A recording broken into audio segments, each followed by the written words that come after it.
இந்த வியாதி என்னை விட்டு நீங்கள பாஸ்டர் பிரதர் ஜெபம் பண்ணுங்க. எத்தனை பேர் வருவாங்க.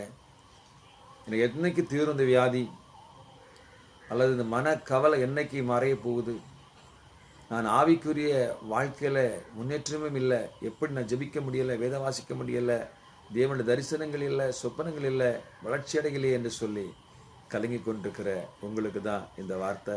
யாத்திராகமம் 15:26 சொல்லுது, நான் உங்கள் பரிகாரியான கர்த்தர்.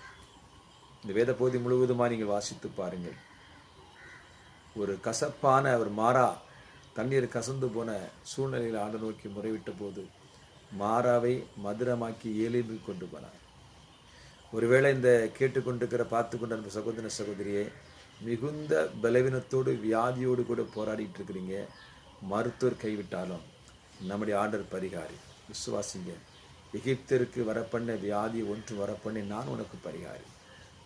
அந்த பரிகாரி மாத்திரமல்ல, ஒருவேளை இதை பார்த்து கொண்டு அன்பு சகோதர சகோதரியே, இருதயத்தில் கலங்கி துக்கப்பட்டு எனக்கு எப்படி ஒரு சமாதானம் யார் தரப்போகிறா என்று கலங்கியிருக்கிறீங்களா?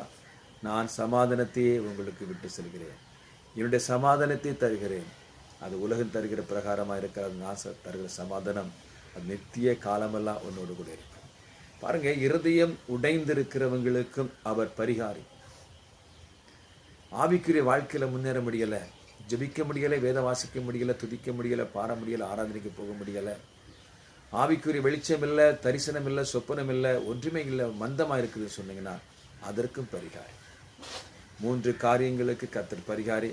வியாதிக்கு பரிகாரி, மனக்குழப்பங்களுக்கு பரிகாரி, ஆவிக்குரிய வளர்ச்சிக்கும் அவரே பரிகாரியாக இருந்து உங்களை உயர்த்துவார். God bless you.